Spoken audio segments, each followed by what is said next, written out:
great Sunday.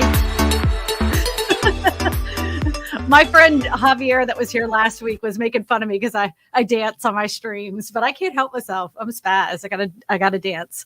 So I don't know if you guys saw the headline right at the top. It says we're down another 5% in new listings that were on the market. So that means less houses. I did put a poll question in there. If you look that, are you seeing more houses for sale? Are you seeing less houses for sale? Just let us know in the comments section below and, answer that poll because we'll get back to it a little bit. I'm going to get to the comments. Anytime during the stream, if you do have a comment, just write the word question first and then we'll put it up on the screen. Eddie will. I don't see them when they come in. Eddie does because I'm like talking to you guys. So we do not have a guest this week. We're going to have two news stories that we're going to be talking about. One of them is, the supply issue. And the other one is about HELOCs. Now, I'm only going to touch on this because I was supposed to have a lender on this week, but he's going to come next week. If you guys don't know what a HELOC is, it's basically where you can tap into the equity of your house. We have trillions of dollars sitting on equity in people's homes. A lot of people, believe it or not, I think it's just under 50% of people actually own their houses outright. And some of them are deciding because of the way of inflation, they're tapping into their equity in their houses to pay for, things that normally we would have been able to afford, but inflation has, made it a lot more difficult for us to be affording things. So the HELOCs are back. That's a little alarming in my opinion. So next year, I think is going to be completely, it's going to be a weird year again in real estate. I've said this so many times. I'm so sick of living in an unprecedented times. If anybody has been keeping track of foreclosures, we are still below the rate of foreclosures since the pandemic. But it looks like it's starting to creep up again. That's something we need to keep an eye on, especially if you're in that market looking for foreclosures. I will say this because, I have it there. I actually have a link to an affiliate link in the description of this. If you're looking to get foreclosures and be like first in the foreclosure line, go to foreclosure.com and use my affiliate link because you'll get a discount. What makes this website different than other websites that you can look for foreclosures, it has the ones that are not listed on the MLS or on Zillow. So it will kind of, aggregate all your content in a way that you could be able to see the foreclosures in your area. Another little tip on this, before you pay the fee, don't tell anybody. So, but before you pay the fee, sign up for their newsletter and the areas that you want to look in there. So they'll send you alerts and then only pay for it once, and using my affiliate link, and only pay for it once you found a property you want to purchase. So just FYI on that one. So save yourself some money. So yeah, there's the affiliate link. It's right there. Yep. You can just use that. So I don't know about your area, but my area here, when it comes to listings on the market, I'm not seeing a huge influx, but there's definitely a little bit more than was last year. The sellers are a little bit more willing to negotiate. Again, anything that's under the median price range here in Louisiana is always something that sells very quickly. Unless it's a piece of junk, if you have a piece of junk, no one's going to look at it. No one's going to look at it. But if it's priced right, man, it's selling. It's selling like hotcakes. So let me take a little sipsy sips of this hot teas. Look, we're discussing these things. We're going to do these articles, but any of these questions that you have about real estate, they don't have to be related to the article. Just shoot them off to me. I don't have a problem with that. Eddie, if you wouldn't mind, please, can you throw up the first article? Every time I say throw up, I'm like, I need to find a new verbiage for that because it's like, it doesn't sound very appealing. Nobody likes throwing up. All right, Eddie, here we go. Here we go, friends. All right, this was from Realtor.com. Is the housing market backsliding? Mortgage rates jump up to a new high, and that's not even the worst news. Rates for the 30-year fixed mortgage hit 6.96%. I'll tell you this, it actually even in some areas creeped over 7%. So this week in July, ending July 13th, according to Freddie Mac. That's the highest it's been since November 2022 of last year, and a significant jump from last week's 6.81, which already is the highest level since 2023. Believe it or not, interest rates push 7% might not be their biggest hurdle in today's home buyers are facing. We already know what their biggest one is. While affordability, who knew that this was an issue? Everybody. While affordability continues to challenge buyers, it's the lack of inventory that is likely the key issue for eager buyers, as it keeps upward pressure on prices while limiting buyer choice. Yes. Yeah, that's from the chief economist, Daniel Hale. To help buyers, the sellers get the temperature of where the market is and where it's going. Here's what the real estate statistics are saying this week. So let's just scroll down the statistics. The median price went down a scotch, but that you got to remember, that's not the median price for everywhere. So if you if you're taking in all the other areas that are having a decline, like all through California and everything, that's figured into this median price that realtor.com has. So that may not reflect your area at all. So that's down 0.2%. New listings are down they're down 27%. And we've talked about this before. The reason they're down 27% is if you had a mortgage at like under 3%, some people had it in the low twos, and you were even thinking about selling, why would you do that? Why would you do that? Because you're going to go get another mortgage. If you're going to up your house, you want to grow bigger. You can't really afford it, because you had a cheap mortgage, and now mortgages are at 7%. They're not selling. They're like, I'll just go ahead and put an ADU in my backyard. I don't need that much space. I'll add an addition to my garage. I'm not going to do that. I don't blame them. The time on the market, though, has increased by 13 days. And if I'm going to make a prediction about this, it's for those larger homes. Those larger houses are sitting on the market because that's what they're doing here. If I was to gauge out the statistics on this, I bet you the larger the house, the longer it sits on the market. All right. Mortgage rates are up to 6.96, like it said earlier in the article. All right, Eddie, scroll on down, my love. I can say my love because that's my husband, by the way. I don't know if you guys know that. I don't know where Eddie went to. Is he going to scroll down, or I think he got stuck? Oh, there he goes. Okay. All right. So home prices jumped from May to June. As of late, real estate market seems to be add a dash of insult to the mortgage rate injury. Not only have mortgage rates more than doubled what they were 2 years ago, the typical asking price of the home has only fallen less than 1% since last June's all-time $449,000. Do you guys remember that? Median price home was $449,000. In my brain, I was like, oh my gosh, that's nearly $500,000. So the fact that it's gone down some, I'm not crying about it. That's for sure. So even though home prices have headed south for the past 5 weeks in a row, they're doing so painfully glacial pace for home buyers. Yeah. They're barely going down. They're heading south. That makes it sound like it's like really going down. They go down like 0.02%, Oh, here it is. Home prices were 0.2% lower than they were a year ago. Yeah, that's nothing. Ending in July of last year. Last week, the listing price dropped 0.6% year over year. Despite the year over year dip, whoa, Eddie, you went crazy there. Despite the year-over-year dip, June's median list price was $445,000. The median list price was $445,000. That's a lot of freaking money. Eddie, I'll do the calculations. Like not most people, but a lot of people believe you have to have 20% to get a mortgage. That's not necessarily true. You can get FHA loans and other loans to, combat that. But, the old adage was that you needed 20%. So we're just going to do it 450,000, right? Times 20% equals, you would have to have $90,000 saved in order to buy that median list price home. Holy macaroni. God, this is unbelievable to me. All right, we'll scroll on. Oh, thank you, Nathan H, for the $2 super chat. Can an individual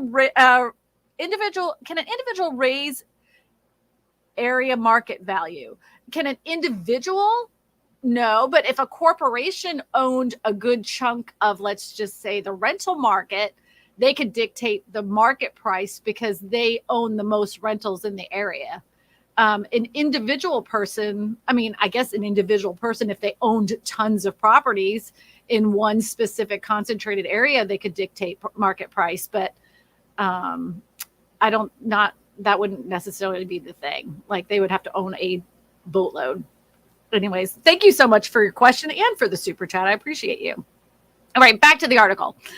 As for why home prices simply won't drop significantly, look no further than the housing market's ongoing chicken and egg problem of tight inventory. And I have been saying this when all the other housing crash bros are like, yeah, next year we're going to go drop it down at least another 30%. We didn't have enough homes. There hasn't been enough homes. And then when people are screaming that, oh, there's all those vacant homes, they're retirement homes that people live in half the time. Those are considered vacant. So even though there's a plethora of vacant houses, they're owned by people and they're not going to have people purchasing them. Anyways, high mortgage rates have would-be sellers sitting on the sidelines, enjoying their low mortgage rates for the past years instead of listing their homes. And without a surge of supply of homes, home prices won't come down significantly anytime soon.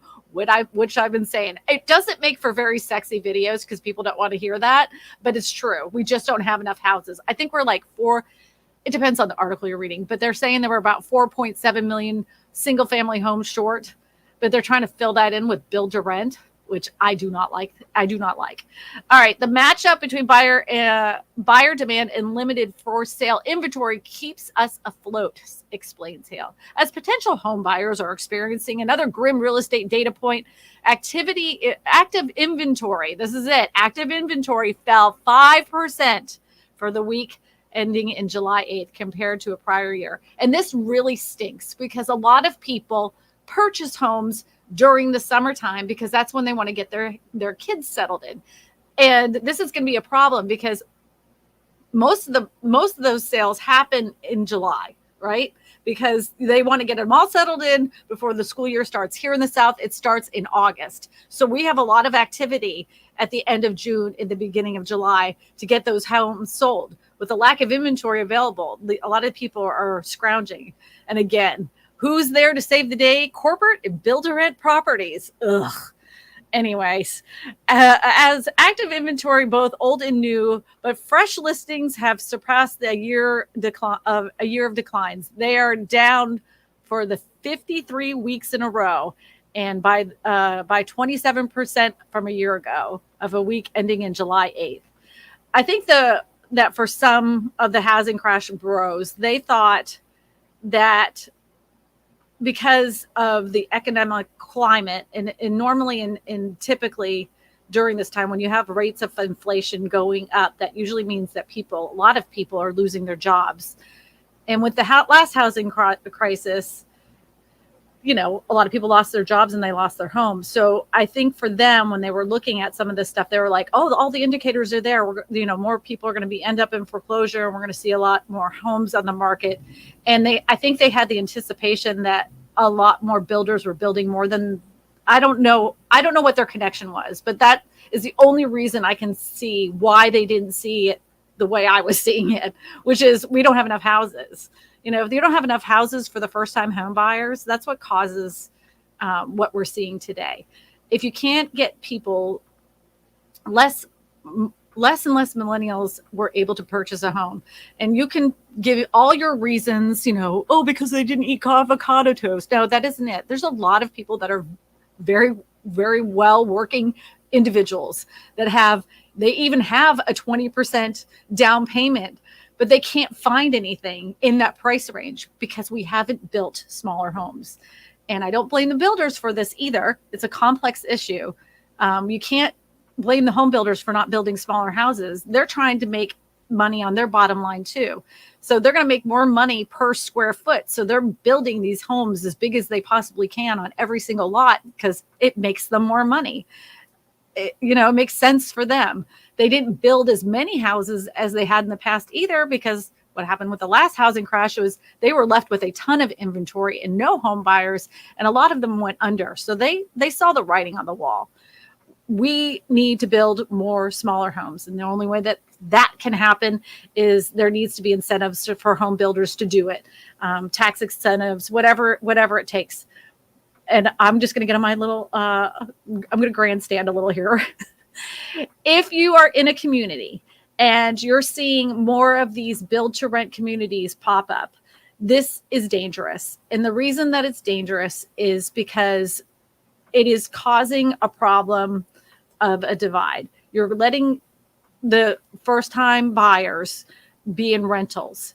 As home prices continue to increase and these home buyers are trying to save for a down payment on a house, the price of the house keeps going up, and all that's left for them to live in or build to rent, they'll never catch up.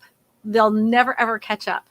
So just don't allow for that to happen. The only way for you to do that is to go to some of these meetings, as boring as they are. Sometimes they're a little interesting, but go to them and express your concerns, especially when you're seeing a bunch of them in one specific area. Like when you see all the new neighborhoods in one area become build to rent, then they dictate the price of rent in that area. Though all those corporations are saying, all right, all these homes are going to be $3,200 a month. And everybody says, well, I can't find anything cheaper. Of course you can't, because they own it all. They own it all. So anyways, thank you so much. All right, Peter has a question. In your videos about modular homes, it seems that the process to build a modular home cuts production costs. Yet it also seems that modular homes cost the same for home buyers. Why is this? The building materials in a modular home are at the same level, if not above the same level as a traditional home. A modular home is a traditional built home. It just so happens that those rooms are built in a environmentally controlled factory. You know, it's still the same kinds of studs. It's still the same kind of insulation. It's still the same kinds of shingles. It's not done cheaply. It's just done more efficiently, because there's no environmental problems like with rain and wind and anything else that stops a construction company from building a house, right? So to build it, it's the same cost as it would be for any home builder. That it cuts down the time on how much how it takes for it to be put together. So, typical construction on a house can take as little as 3 months and up to 6-9 months, no matter how big it is, right? But when you have a modular constructed home, you're bringing that down more than half, way more than half, because all they're doing is locking those pieces together. And once they're locked together, you have a super tight, well-constructed house. Like modular homes, to me, I don't know why we're not doing it this way. I love them, because once they're together, they're not going anywhere. They are not going anywhere. They're much better build quality, in my opinion, than a traditional built house. And I live in a traditional built house, and Eddie and I whine about it all the time. All the things that we see over time, I'm like, So yeah, that's the reason why. That's the reason why it's not cheaper to get a modular home than a traditional home. It's the same price. It is, but you have a better, in my opinion, a better quality built home done in a very shorter period of time. So there's that. So question, Arkansas land in the Ozark region, my favorite area ever. Right now, right next to year-round water, way out back country, right about $2,000 an acre but it's very large lots, between 250 and 500 acre lots. Oh, I'd love that. Hook a sister up, man. I have some friends out in Arkansas that sell out there. If you're looking for an agent, I have a really good agent out there. I've actually had him on the show. His name's Ray Allen. So yeah. Or should we wait and watch it drop? Everybody's been sitting on the fence saying the housing market is going to fall to pieces and drop. The reason I knew it wasn't going to happen this year or the year before was because of the lack of supply. The only thing that I can say that would make home prices drop or tank is if enough people lost their jobs and they couldn't pay their mortgages, so they were forced to go into foreclosure. With that being said, though, with the last housing crash, investors got smart, and that's why you see a lot more single family homes for rent in the first place, because when the housing collapse happened last time, they saw all these properties and the mortgage companies were like, we got to get these off of our books. And the investors came in and said, give them to us.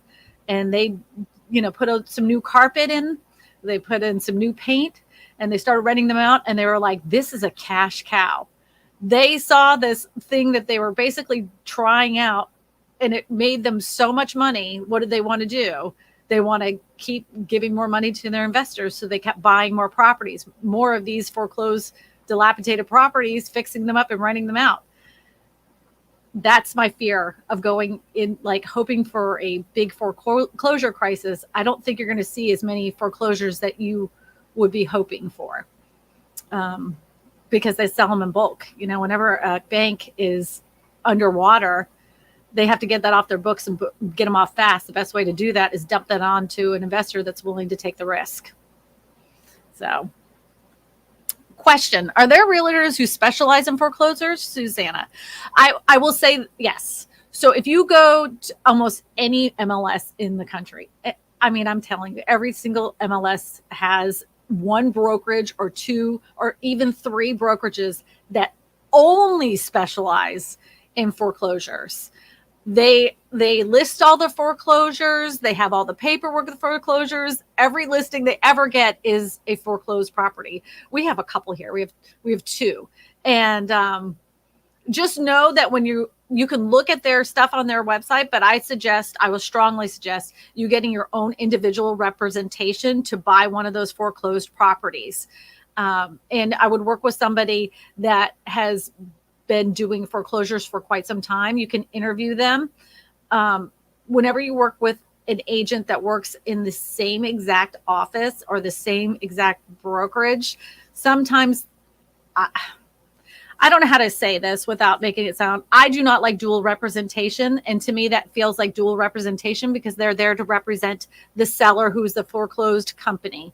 So if you're using that agent to purchase the house, how are they fairly representing you when they're really there signing up to represent the seller? I would get my own individual real estate agent to represent me for the purchase of that foreclosed property. So you make sure that you have the right paperwork and everything that you need to understand if this is a good buying decision for yourself. I will stand by this. Dual representation is a travesty to the real estate business. I don't think it should ever have been legal, but that's my opinion. Derek Gonzalez, hello. How do sellers affect the overall inventory? Do sellers automatically become buyers when they sell, or resulting in a net zero change in demand? Sometimes people just sell just to sell and just grab their money, but most people either are buying down or buying up. That happens quite a bit. Some people just buy just to buy, I know people that are like, oh, I have a property in Massachusetts, and I got one in Vermont, a cabin in Vermont, and I really liked visiting the Tennessee in the summertime, so we have one there, and of course we got to have one on the beach. And they have all these properties all over the place, and they don't live in them full time. They just bop around to each property. Do you know let me ask you guys this: what demographic has the most properties? What demographic generationally has the most properties? This kind of surprised me. What generation has the most properties? I'm going to wait for the answer. Yep, there it is. The boomers, they do. And not only that, they were some of the biggest buyers in this last housing boom. The boomers bought the most homes during this last housing boom. They bought the most. That surprised me because I thought it'd be a lot more first-time home buyers, but it was a lot of boomers. Lots of them. They're buying 1, 2, 3 properties just to, have extra little houses to go around the country to visit. I wish that was me. In my next life, I'll have 3 houses, around the country. I can just pop in and have a little vacation, a little staycation in my rental properties. Yep, it's the boomers. Yep. Boomers have 2 trillion in wealth to hand down. Yeah, but are they going to hand it down? Who are they going to hand it down? Are they going to hand it down to their kids? I don't know. I don't know. There's some disgruntled boomers. They might just hand it off to their dog. You know, there is that most famous dog. His name is Gunter, right? And all of the wealth that his family accumulated, they gave it to the dog. No lie. They gave it to the dog, Gunter. Yep. Thank you, D. Thomas. I appreciate you. Thank you. Yep, it's the boomers. All right. If you all have any questions, please put them in the chat. Eddie will put them up on the screen. Sorry, I have to look. The camera's here and I have to look at this little tab over. So that's why I'm ducking down. Yep. Yep. Dang, Rich. I know. Well, in my next life, I'm going to be rich. You know.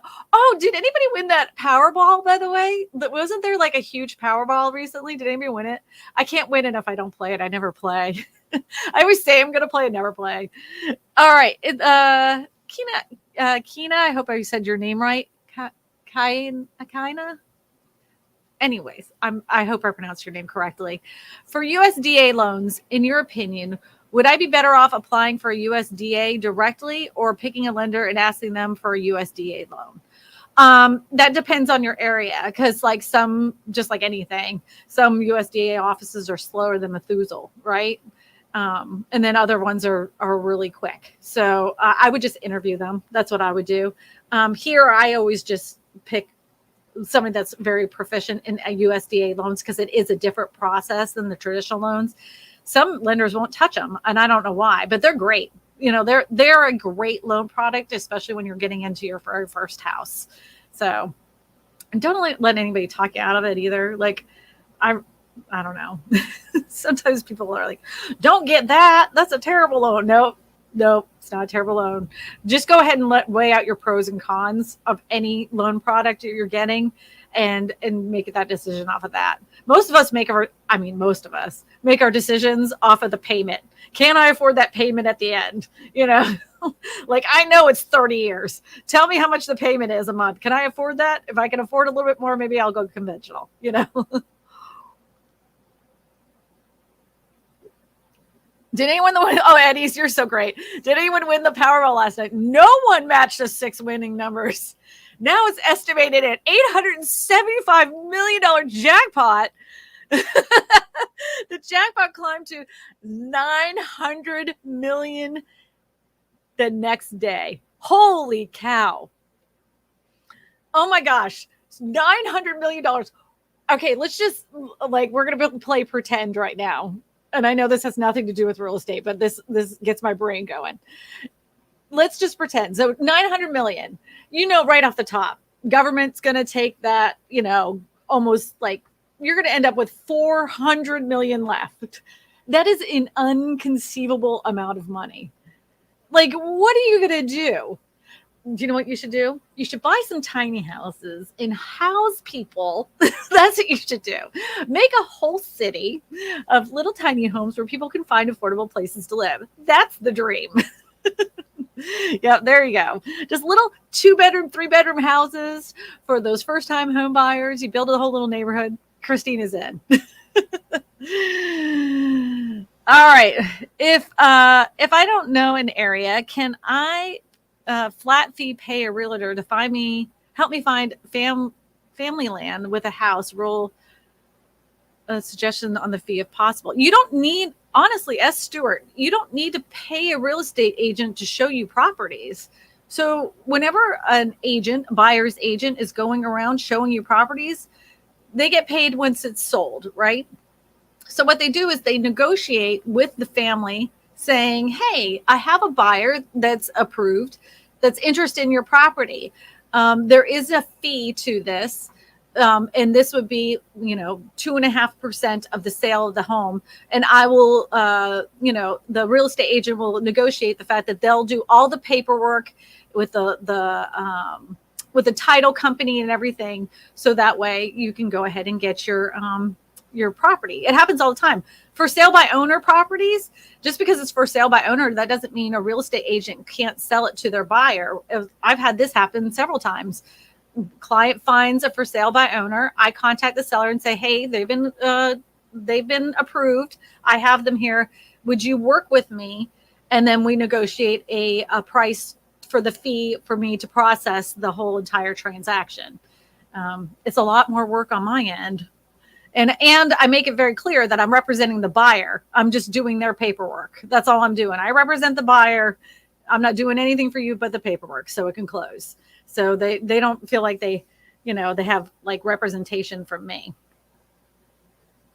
Joni Johnson, can you put up an image you can bring? Can you put up an image? You can bring up an image. You can show us an image. Give us an image. Oh, because I was saying throw up an image. You could put up an image. Yeah, put up the article. I was confused for a minute. Oh, speaking of confusion, I was on regular television. I was on big TV. I was on News Nation on Friday. I don't know if anybody saw it. It was at the crack of dawn. I was talking about Barbara Cochran's home. She has a mobile home on the beach in California. And I was talking about what a genius she was for buying this mobile home and fixing it up because she has fantastic views. And she's no dummy. She got the thing so much cheaper than all the houses around there. Smart. She got everything she needed. So anyways, yeah, I was on News Nation. I was on real big girl TV. I couldn't wait to show my mom. I'm like, Mom, look, I'm a real big kid now. Super chat. Thank you. Oh, Johnny O with $100 super chat. You're always such a great contributor to the channel. I appreciate you so much. Thank you so much for the $100 super chat. That does help the channel quite a bit. So yeah, I appreciate you. Thank you. Johnny never has a question. He just likes to come in here and give me a little love. I love it. I shouldn't say little, a lot of love every Sunday. So I appreciate you so much. That is so nice. So again, if you guys have any questions, go ahead and put in the question at the beginning of the of your question, so that way Eddie can find it. Eddie, can you show up the article about HELOCs? Because I was talking about that at the beginning. All right. Question. How long does it take on average to get a modular home built from the time of purchase on average? I know there's variables, but what's a rough idea as far as months?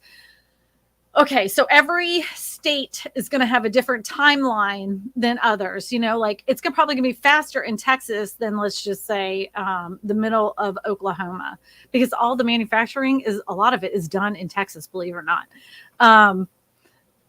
I just don't know. I know that sounds like a really cop-out answer, but modular home companies are no different than an individual home builder.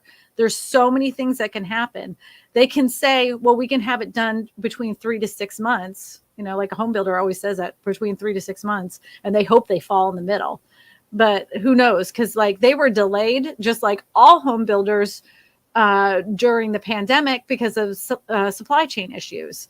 Those supply chain issues have cleared up.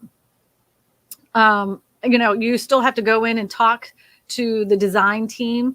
So I would say, like, after the design team, if I was to average it out, I'd say like 4 months, but I could be completely wrong. I need to have a mortgage. I'll have a more modular home builder on. If you guys go out there and go in the old YouTubes, if you go in there, Kristina, reacting to Kristina Smallhorn's modular homes, there's a modular home company builder that reacted to one of my videos. I'll have him on. Yeah, they're faster because once they get all the pieces together, and if they have them all together already, they can get them constructed in no time. In New Orleans, many active modular home companies contributing to the city's reconstruction process. The very high-end demand and the necessity for higher, more complex. It's not saying a timeline.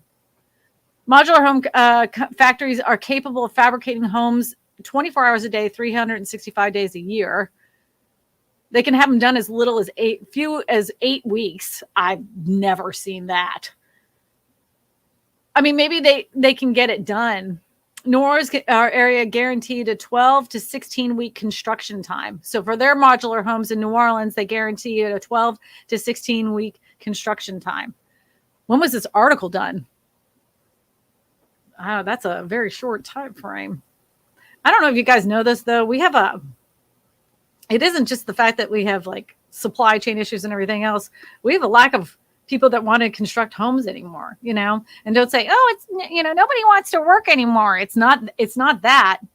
It's that many people aren't getting into those trades anymore because they're like, well, why would I do that for $16 an hour when I can go work at McDonald's at $15 an hour and not sweat my butt off? You know what I'm saying? Like, I don't really blame them. The money isn't worth it sometimes for a lot of people.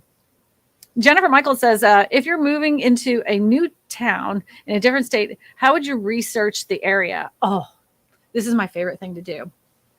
So this is how I figured out where I wanted to live. Very first thing, whether you have children or not, whether you have kids or not, look up the school's grades. And what I mean is like each, like you'll say best schools, best public schools and blah, blah, blah, because that's where everybody flocks to because they have kids and they don't want to have to pay for private schools. So they want to know where the best schools are. So you just find out which schools have the best grades. And then you're like, that's where I want to move, whether you have kids or not, because they hold their value. Those homes in that area hold the value more than homes that are in areas that have schools that have low grade. It's a grade. They get a grade like A, B, C, D. Some of them even have an F. So that's how I research it. Like if I'm going to move that's what I did when we moved. I'm like, if I'm going to move to Oklahoma City, the first thing I'm going to do is start picking the town and looking for their grades. Which one's got the highest grades? That's where I'm going to go. And my kids are in college, so I'd still do that to this day. So anyway, random question. We are looking to buy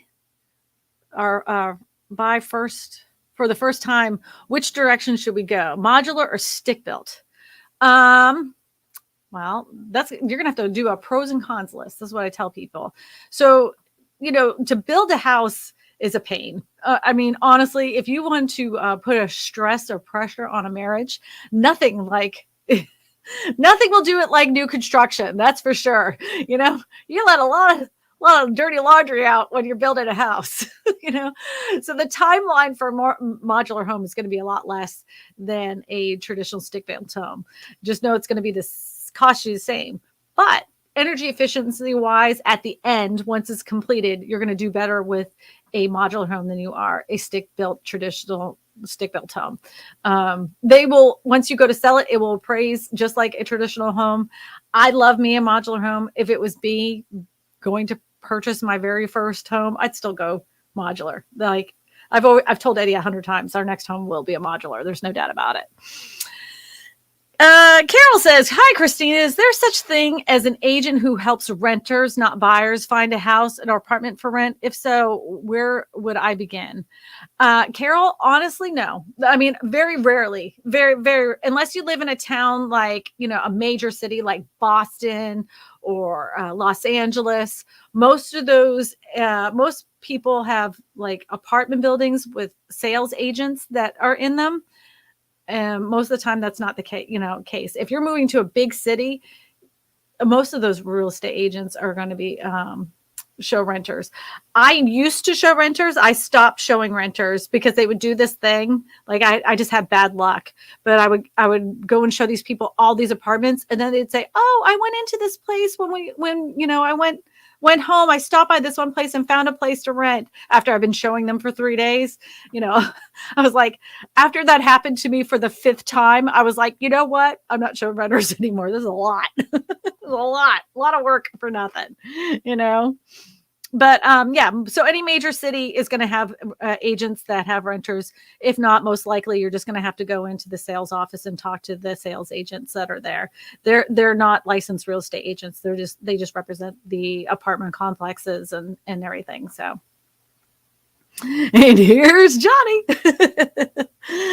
Yeah, I was on big that's right. A lot of last big TV. How cute. Yeah, I was on like the real TV, like the one where they had like the ticker on the bottom and they had commercials and everything. Like I was on the big girl TV. The one my parents watched. The one I turned off 3.5, 4 years ago. Maybe I think it's even longer now. 2017, we turned off the TV. I shouldn't tell you that because my husband works for a cable company. We do have our Netflix though, you know. Anyways, Debbie says, question, when will the Airbnb start flooding the market? Is there an opportunity for an average investor to jump in? Okay. So when it comes to Airbnbs, there isn't in some markets, there's going to be more of an effect than others. So think about it. Where do people usually rent Airbnbs from? It's usually going to be your beach towns. It's going to be your areas surrounded by parks, like around Orlando. There's going to be, in those mountain communities. You got to remember that not all Airbnbs are suited for living full time. Like, for instance, all the cabins and tiny homes and yurts. So even if somebody was to sell them, nobody's going to be buying those to live in them year round. Another thing to consider when it comes to, thinking that all these Airbnbs are going to be flooding the market. A lot of them are large homes so that people can have like bachelorette parties and even bachelor parties, weddings and everything. So they're large homes.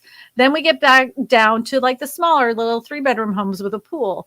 Those would be great to be put on the market. I don't know how much of a significant impact it's going to have outside those resort residential areas.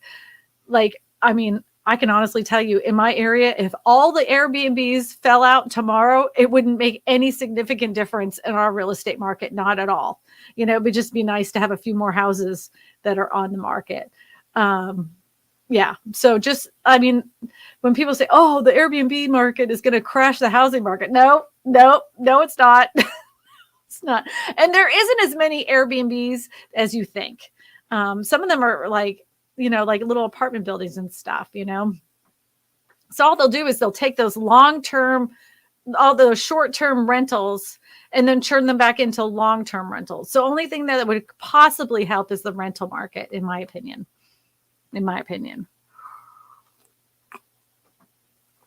I don't know why I repeated myself. I do that a lot. I'll say something and then I repeat it again.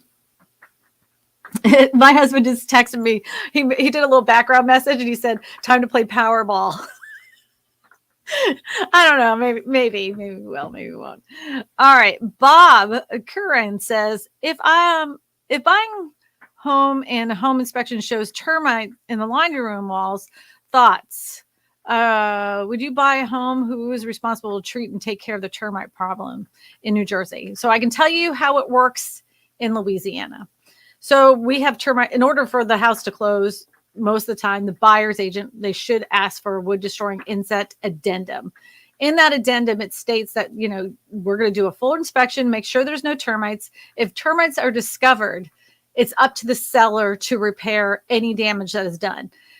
In some cases, it's just that they have to treat and make sure that termites are no longer visible or, like they're dead, but they don't have to fix the property. You have to negotiate that. So if it was me and I was buying a home that had termites, it wouldn't alarm me because there's 2 types of homes here in Louisiana, ones that have termites and ones that are going to get termites. It's just an inevitable thing here. So I would just say, okay, go ahead and treat the termites, make sure the termites are gone, and find out how much it's going to cost to fix it. And then find out the timeline it's going to cost to fix it. And then find out the extent of the damage. If the extent of the damage is just say X amount of dollars, tell the seller, because you want the house, give me that amount of money, I'll get it fixed. And that's what I would do. Because again, here in Louisiana, termites isn't, yes, it is. And for some people it is, but it's really not because, we have termites. They're terrible. We have a termite called a formosum termite. And once you get those suckers in there, they will eat cement. They're ferocious. They're like termites on steroids. They will eat anything, and they'll do it quick too. They will do it super fast. I've heard that somebody had a termite report, then the loan had extended out, and it took them another 6 weeks to close it. From the time of the original termite inspection to the time that it was infested with termites, it had eaten up the whole entire carport. The whole entire carport. That's how quick they are. They're vicious, man. Little workers, man. Do you recommend paying cash if possible, given the high interest rates? That depends on your financial situation. If you can pay cash and still have plenty of money in your nest egg, cash is always the way to go. But I always like to leverage debt. I don't necessarily like think that everything needs to be bought in cash. I know that's kind of like that definitely goes against the Dave Ramsey way of doing things, but there is a way to have debt. I'd much rather have a small payment and have the nest egg of cash for emergencies than have all of my money in a house and I have to wait to tap into that equity. I mean, you're gonna have to talk to a financial advisor about that, but that's my opinion.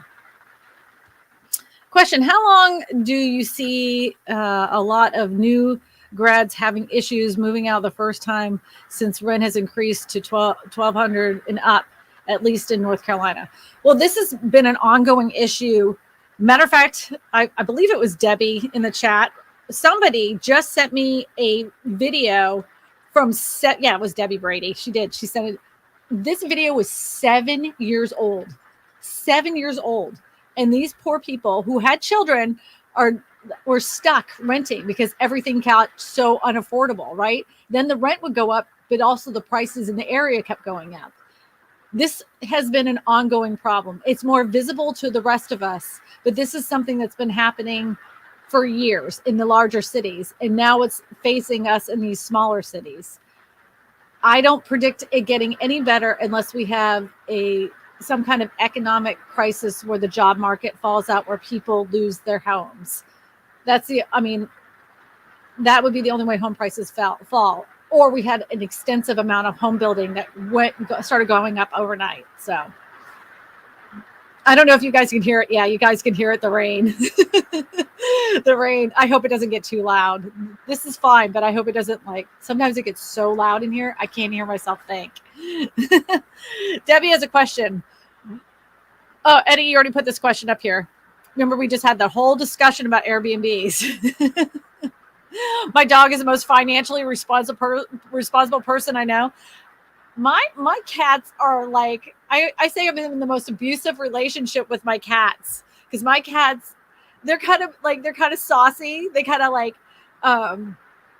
they're emotionally abusive. You come up to them and they're like, no, get away from me. But then they'll come up to you and be like, hey, I love you so much. I'm so sorry about earlier. Dogs are a little bit nicer. So it's good that he's financially responsible. Christina, I appreciate your magnificent approach to real estate and your outstanding answers to the questions we ask. You are kind and straightforward with information that serves us well. Shine on. Well, thank you so much. Yeah, I would gladly send the rain to Arizona. I'm so sorry it's so loud. There's nothing I can do about it. All right, you know what? Do you guys want me to open a windows? Well, not open the window, but it'll open the blind so you can see how much the rain is coming down. I'll do that if you ask me to. Leona Hemsley gave $12 million to her dogs. Yes, but look up. I think his name is Gunter. Gunter the dog. Yep. Does vacant land have equity? Of course it does. It has value, right? So if you own a piece of property, it's paid off, it still has value to it. So that makes its equity, correct? So yes, of course it does. Yep. Vacant land can definitely have equity. And how much that equity is dependent on so many different things. Like, as you know, if you can't get a well on there, if you can't get utilities out there, the equity or value of it is a lot less than if it had all those things available to it. So, yes. I got a yes. Open the windows. Okay, all right. We're going to open the windows. I always like going off the rails. Here we go. I hope you can see it. Oh, maybe you can't see it. Maybe I have to turn the camera a certain way. Let's see if we can turn the camera a certain way that you can't see it. Oh darn. That stinks. Now you can see all my junk behind me. Look, that's where the little lights come in, and there's my blanket when I take a nappy nap. All right, let me shut this because this is terrible. Boy, that's going to make for a really interesting podcast when people are licensed listening. Yeah, it was too bright. Most of the time when we get rain here, it's like, it's so dark. It looks like midnight and it's pouring down rain. So they're lucky dog keepers too. Yep. I spend a lot of money on my animals. So if you have any questions, please put them in the chat. I will gladly answer any question that pops on the screen as long as it relates to real estate, even though I've been known to answer questions that have nothing to do with real estate. All right, question. What do you think of would incentivize builders to make starter homes to sell instead of rent, since they make more money in renting them? So, and everybody gets hit with money. Everybody loves money. Builders love money. I love money. So if you give them tax incentives to build those homes, they will build them. Like, you build X amount of affordable housing in your neighborhood, we'll give you this much of a tax deduction, for your filing of your taxes. That will be like, okay, they'll do it. They'll do it easily. The other thing is that you can incentivize them by negotiating for cheaper building supplies. So this is more grand, right? So after World War II, to keep home construction prices down, the government bought a bunch of building materials. And then the builders could buy back those building materials from the government in order to build the homes. But it was a lot less expensive than buying it on the open market. The other thing too is a lot of the land that is used for development is tied up with a bunch of regulations, bunches of it. The red tape takes them forever to get those communities off the ground. So if you eliminated a lot of that red tape and made it easier for them to be able to get through it and build these houses, they would make it a lot less expensive. From the time that a home builder sees a location that they want to build a neighborhood to the time that it actually scrapes the ground can take up to 11 years, depending on where you live. All of that time costs them money because they've purchased the land and now they're having to go through all that red tape to finally scrape the ground. If you eliminated a lot of those restrictions, regulations, and red tape, it would cost them a lot less to build the house. So that's my grand plan. Get me on the committee. Sign me up. But believe it or not, beginning of 2020 or end of 2021 into 2022, there was a affordable housing initiative that was brought up to work with local governments to reclassify some locations as, instead of being like commercial, rezoning those locations for multifamily and single family housing. And I haven't seen an updated result of those initiatives. So who knows? Yep. All right, we've got another question. Why do you have to take land out of trust to get a loan? The trustee is a person that pays it, not the trust papers. That is an attorney question. I'm not even going to pretend that I can answer that question at all. I honestly do not know. That is 100% a lawyer question. That was a great question. If I get a land attorney, well, it would be just a title. I would ask a title attorney. That would be the only person that would be able to answer that clearly. I just don't know. S. Stewart said, question for clarification. I don't know the area, so I don't know how to negotiate a house. I co-own a rural. What's a VT? I negotiated a house I co-own in rural Vermont. Oh my God, I'm such a moron.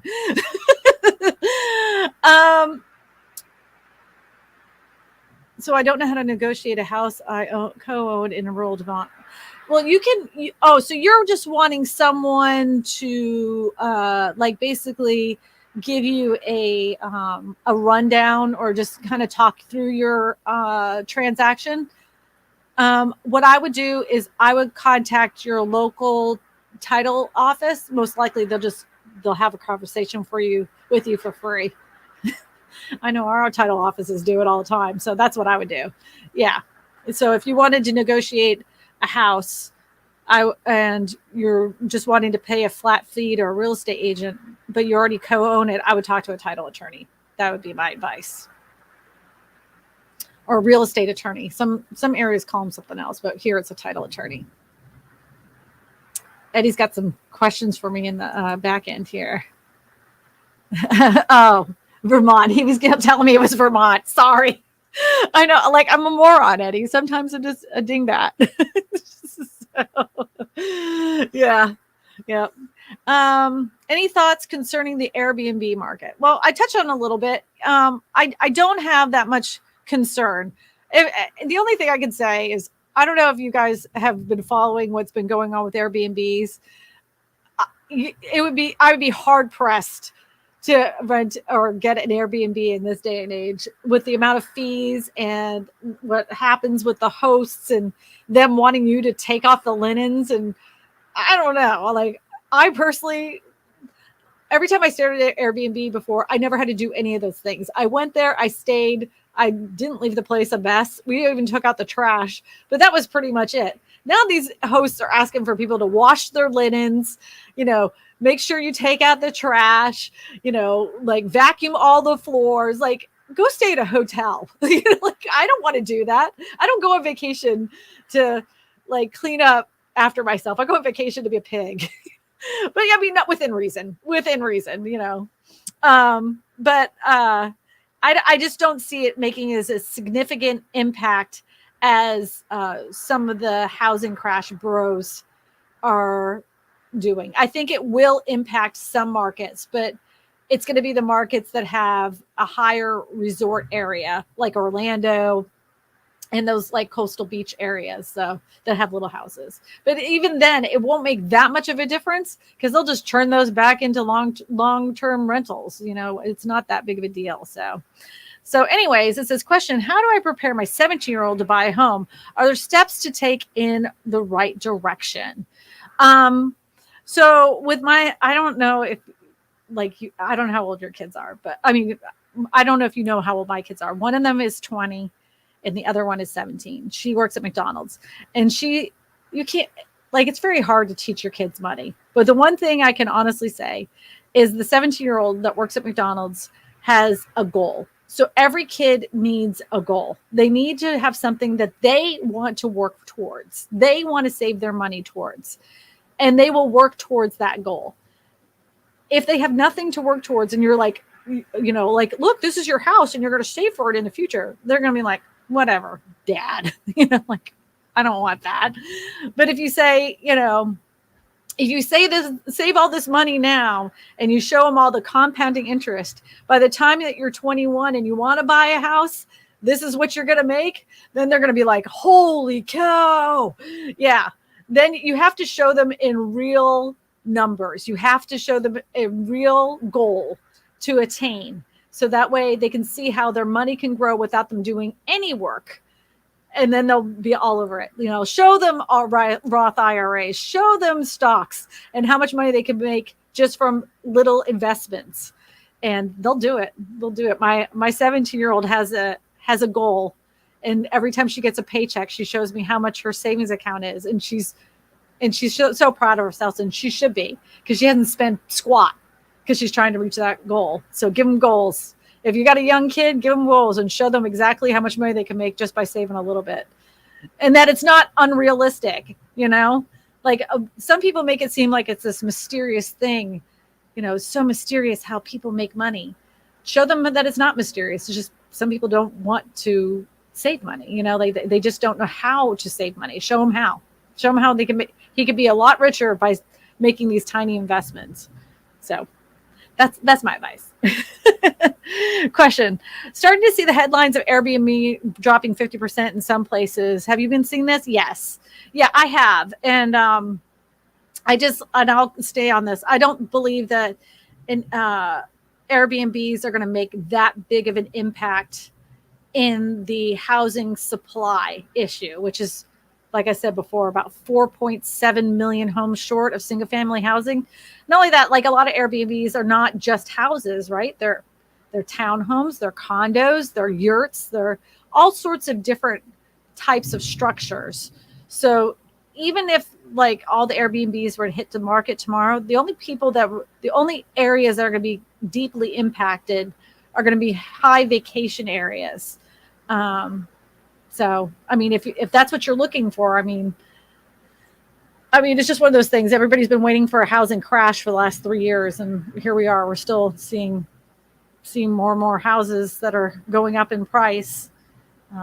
First-time home buyers are still having trouble finding a house to live in. So, yep. The art of MD.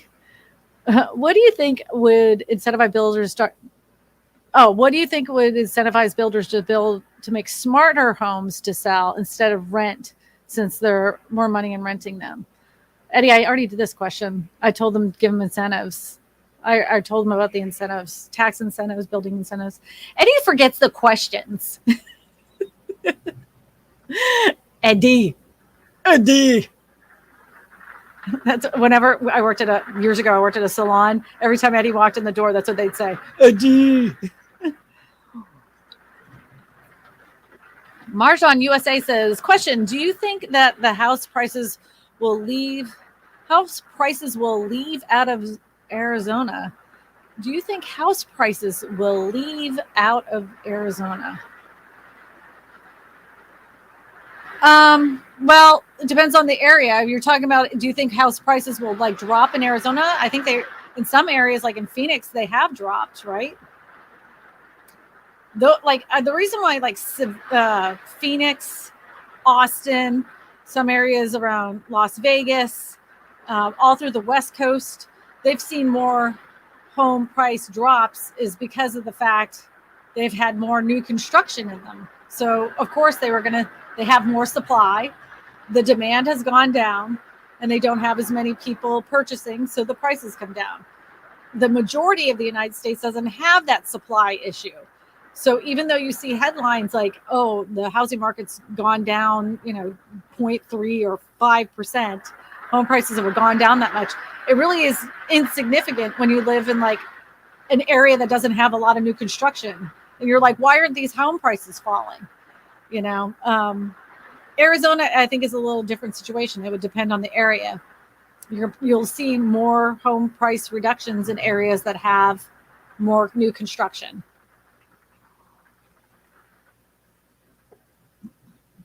Somebody said, this is Debbie Brady. She said, Eddie Smallhorn, I heard my cousin Vinny, a lot of laughs.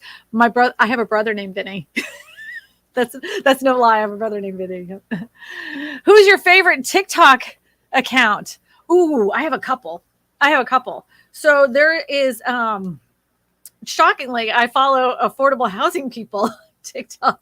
So let me get into my, because I want to make sure I get their names right. I got to go into following. Let me. I need to turn this down because you don't want to hear this. Let's see. I don't think I have a favorite. I think I like Keith Lee, the review guy, and I like the how-to ADU guy, Ryan O'Connell. I've actually even had him on here because I enjoy him so much. He gives out really good information when it comes to California building and affordable housing. He's very passionate as much as I do, so I'd say he's one of my favorites. I like Elise Myers. I like this guy named Stu. I'm trying to find somebody else here that would be interesting. Well, that's pretty much it. There's another girl that says her name is Mason on the Mid. Mason on the Mid. She was in Dallas. I like her. She's snarky. I like a snarky woman. All right. That was my TikTok account. All right. Question. How do a first-time home buyer go about buying land with an abandoned house on it? Buying land, whether it has an abandoned house on it or not, it's still the same as buying land. Just make sure that the house is being sold as not being at no added value. That's the word. So like the piece of land is there, the house on the property or the structure on the property is being sold. The property is being sold as the structure has no added value. That's what it says on the contract. What you should say on the contract, because you don't want to be you don't want that on the mortgage payments that people, like on the actual land mortgage payments, that this structure is meant for habitation, right? You want to scrape that sucker off and put your own house on there. I'm sure that's what you're wanting to do. It's the best way to get a piece of dirt, in my opinion, is when there was an old house on there or abandoned house on there. Because most likely you can't do anything with it, but it already has all the utilities and the well and everything else. You have to get it all up and running again, but it's a lot easier than going at it fresh start. So I seen you on Newsmax. You were great. Thank you. Somebody saw me on Newsmax. That thing was on at the crack of dawn. I had to get up at 4 a.m. 4 a.m. to get on Newsmax. Yep. Yeah, I was talking about Barbara Corcoran's mobile home. And guess what? I threw in the affordable housing market like nobody's business, that we were in desperate need of affordable homes. So what's your chair's brand and model? It looks comfy. I got this off of Amazon, Hans. I got it off Amazon. I'm going to have to pop you a link. This chair is so comfortable that my mom, who has scoliosis and osteoporosis, I got her this chair. It's like her lifeline. She's in her 80s now, and things are very painful. And so, there it is. Eddie, you're so great. Look at this. Yeah. Oh, it's so much cheaper than when I purchased it. Holy cow. Eddie, that's not the same chair. That's not the same chair. My chair was like $300. Yeah, that's not the same chair. It looked similar, but it's not the same chair. I was like, boy, that chair's only $89. Boy, I got ripped off. No, it's more than that. He's going to pull it up. It was like $300, but it was worth it. It's worth every penny, because I have lower back pain from being a hairdresser, and I don't have any problem with this one. I think Eddie's trying to cook dinner at the same time as doing these. I can see him you guys can't see him, but he's in the kitchen. Question: what do you think about the Arizona market? What do you think about the Arizona market and the new requirements for the 100-year water supply? So this was one of those things that was like an alarming headline. Like, they're stopping construction. Nobody can build anymore because of the 100-year supply. That wasn't true if you've already pulled a permit. So there's builders that pull permits for years before they actually start building. So everything that had already been pulled as a permit is still going to be continued to be built. And it's just a breathing room time for them to figure out what they're going to do about the water, because it's a problem, obviously. I mean, everybody's seen all the lakes around Utah and going through Arizona. It's an issue. So I think they're just giving it time to figure out what they're going to do, so that way there isn't a bigger issue down the road. I think it was a smart idea. We've had building freezes here before, because we have the opposite problem. We have flooding like crazy, and they were allowing for all these neighborhoods to be built, but they weren't mitigating the water issues, because we rain a lot, we flood. And they weren't doing enough retention ponds. And sure enough, neighborhoods that had never flooded before, been there for, 60 years, all of a sudden are flooding because new home build water is draining into their older neighborhood. They do a building freeze. They reassess what's going on, and then they make changes, so that way the problems don't happen in the future. So we hope. I don't think it's necessarily a bad thing. I think it's a good thing. Because, environmentally, we're not getting any healthier. I don't know if anybody's seen the waters around Florida. They're bathtub water. I think they're over 90 degrees, and that makes me nervous. I look at that stuff because I'm in Louisiana, and that's hurricane season's on the way. We get more hurricanes at the end of August into September.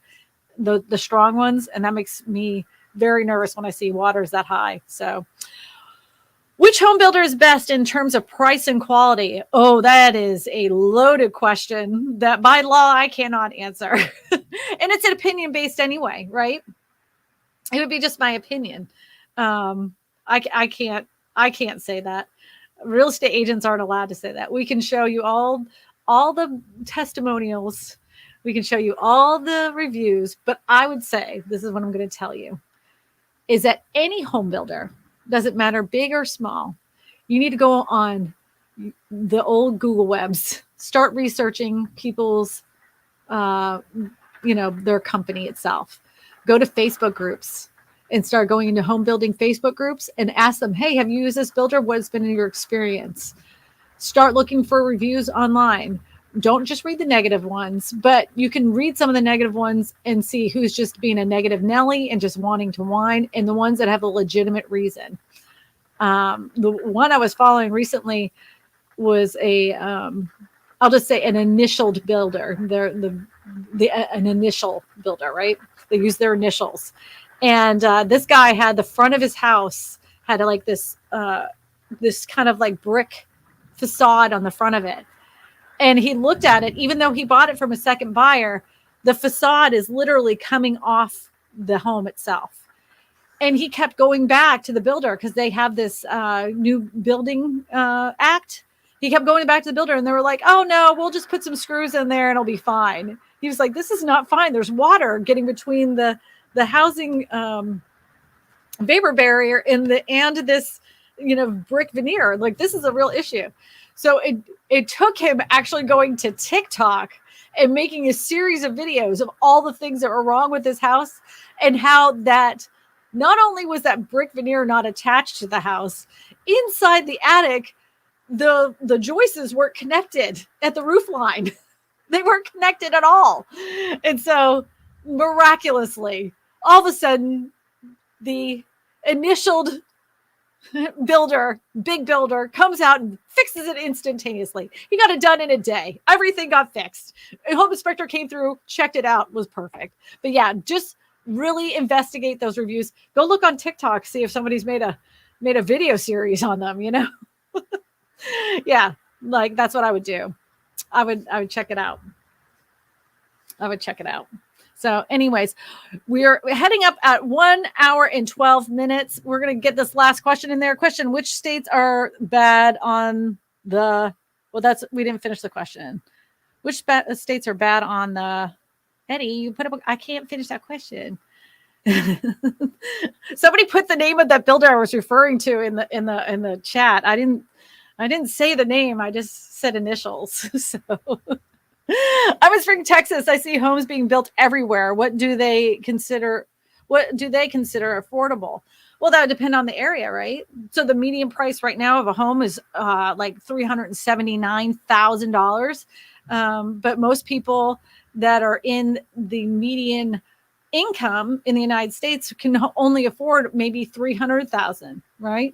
So, I mean, I don't know. I don't know. You got to remember too, the taxes have to be attributed to, as well as insurance. So, affordable, in my opinion, are the homes that are being built affordable for the median income, the middle class income in the area? If they're not, then it's a problem. That's my opinion. Oh, welcome the new channel member. Thank you so much. You're helping me support the channel. That is wonderful. Thank you. I appreciate you. Look, everybody, if you're wanting to listen to this on the replay, I actually have it on all the podcasts. You can go check them out on Spotify, on Apple, all of them. Believe it or not, that little podcast is taken off. So I appreciate everybody that has been going in there and giving my little podcast a positive review. That's always very helpful to me. And we're actually expanding it out to a new audience. So that's fantastic. If you need anything from me, like looking for a real estate agent that helps with land or a real estate agent that works with foreclosures, go ahead and go to my website, KristinaSmallhorn.com, hit any of the pink buttons that are on there, and then fill out the entire form so I can contact you and help you with your real estate needs in your specific area. I'm connected with thousands of agents, so I'd love to help you out. Thank you so much, everybody. Thank you to our moderators and everybody in the chat that had fantastic questions this week. Thank you. They were all over the place. That was wonderful. I like when it's all a bunch of different questions because it keeps my ADHD brain afloat. So this is the form. Eddie was showing it. That's the form. So thank you so much. I appreciate every single one of you. We'll see you next Sunday. Hopefully I'll have a guest on that's a lender that can answer your questions about HELOCs. And that's what we're going to be talking about. Because if you have equity in your home, you need to tap into it. You need to understand what you can and can't do with a HELOC. They can be wonderful, but they can also be. Hopefully, we'll have Ryan LaRussa on next week. I appreciate every one of you. Thank you, everyone. So long. Farewell. Beaches and goodbye. Look, I'm a rock star. I'm going to be singing in the microphone. Oh, yeah. Look at me. I'm a rock star. I'm a real estate agent, rock star. Yeah.